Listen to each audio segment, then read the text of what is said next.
ఇలా కొన్ని లంక గ్రామాలు చూస్తుంటే ఎమ్మెల్యే గారు చాలా భయం వేస్తుంది. కొన్నాళ్ళకి ఈ ప్రాంతాలు ఉంటాయా లేదని, ఏమైనా శాశ్వతమైన పరిష్కారం ఏమైనా ఉందా, లేకపోతే ఈ ప్రకృతికి మనం తలొగ్గాల్సిందేనా? ఈ ప్రాంతంలో తీవ్రమైన మంచినీటి ఎద్దడి ఉండేది. ఇవాళ 90% ఇవాళ ఆ ప్రజల దాహార్తిని తీర్చాం. నిరుపేదలందరికీ కూడా ఇల్లు కట్టివ్వాలనేదే జగనన్న కాన్సెప్ట్. దానిలో భాగంగానే ఇవాళ ముమ్మడివరం నియోజకవర్గంలో 100% పెట్టుకున్న ప్రతి ఒక్కరికి కూడా, దరఖాస్తు పెట్టుకున్న ప్రతి ఒక్కరికి కూడా మేలు చేస్తాం.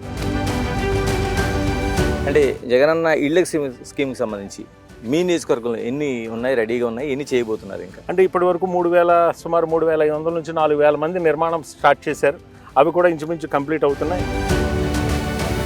ఎన్నికల ప్రచారం లాగానే అన్ని ప్రారంభమైపోయి నోటిఫికేషన్ రాకముందే ప్రారంభమైంది.